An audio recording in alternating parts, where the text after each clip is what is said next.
आदाब।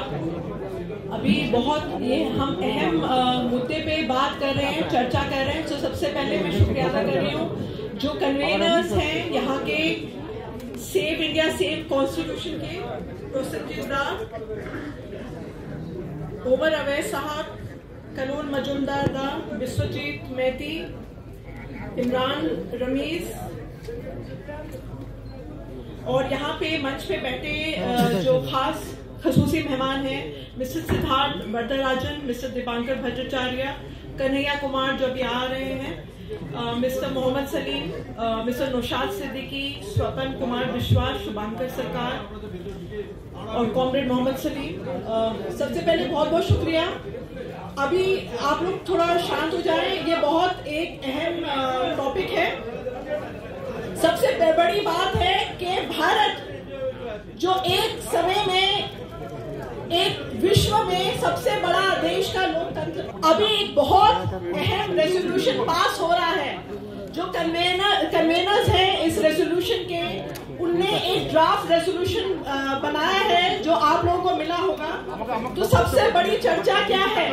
Reject religion based nationalism. अभी जो यहाँ पे दो अहम स्पीकर्स हैं, आप लोगों को बताया कि हाइपर नेशनलिज्म जो चल रहा है ऑपरेशन सिंदूर के सामने ये ड्राफ्ट रेजोल्यूशन में लिखा है कि यहाँ पर जो इतना बड़ा हमला हुआ, टेररिस्ट अटैक हुआ, उसका हम लोग कंडोन करते हैं। इस बात की हम निंदा ही नहीं, कड़ी निंदा करते हैं। लेकिन बात यह है कि जब कोई अनफॉर्चुनेट हादसा होता है, यहाँ पे भारतीय जनता पार्टी वेपनाइज कर रही है ये इंसिडेंट्स को देश में नफरत फैलाने के लिए।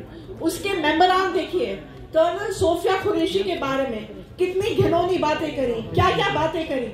लेकिन यहाँ पे भारतीय जनता पार्टी के कोई मेंबरान कुछ भी अनशन कुछ भी बोल देते हैं, उन पे तो गिरफ्तारी नहीं होती।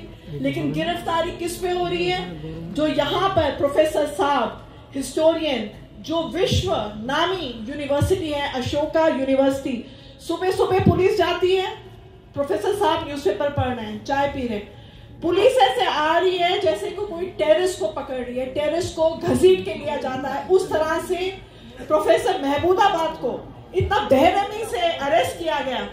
लेकिन ये सिर्फ मुद्दा नहीं है, क्योंकि अभी हमारे देश एक बहुत बड़ी चुनौती आगे सामने फेस कर रही है कि हम लोग लोकतंत्र रहेंगे या जल्द से जल्द हम लोग एक फेसिस्ट जो है एक रिजीम बनना चाह रहे हैं। तो सबसे पहली अहम बात है कि जितना भी रिलीजियस जो यहाँ पे एक्रिमनी चल रही है, पोलराइजेशन चल रहा है, सबसे पहले इन पोलराइजेशन को आप नकारिए।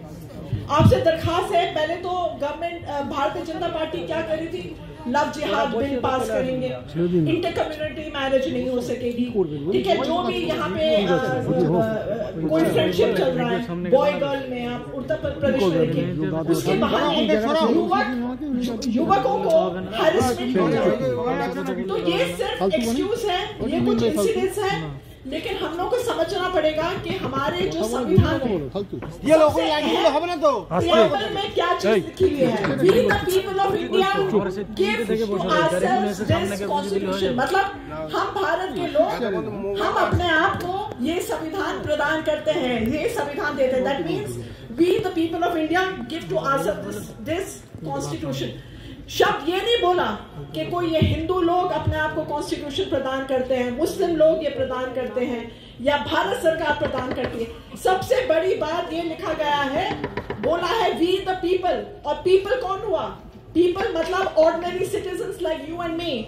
आप, हम जैसे जो आम आदमी हैं, आम लोग, वो बनते हैं जो पीपल ऑफ इंडिया। तो हम पीपल ऑफ इंडिया तय करेंगे कि हमें एक फैसिस्ट सरकार चाहिए या हमें एक सेक्युलर डेमोक्रेटिक सरकार चाहिए जो असूलों का पालन करे, जो यहाँ पे विवाद नहीं करे, धर्म के नाम पर बंटवारा न करे। हम लोग एक बंटवारा देख चुके हैं 1947। अभी 2025 में after so many years we do not want to see another partition. तो सबसे पहले आप देखिए, जो एक टाइम पे एक एकता, एक डेवलपमेंट का प्रतीक रहा करता था बुलडोजर, अभी वो बुलडोजर जो राज है वो it's become synonymous with harassment, it's become synonymous with torture. And if you look at this, if we have to choose that image to represent the governance model of today's BJP under Prime Minister Narendra Modi, it would be the bulldozer. Abhi bulldozer kya ho gaya? Ek pratik ho gaya. It's become a symbol of fear. It's become a symbol of subjugation. It's become a symbol of vengeance and harassment. Please reject this bulldozer politics. You know, if you're trying to intimidate marginalized communities, what is the Bharatiya Janata Party doing these days?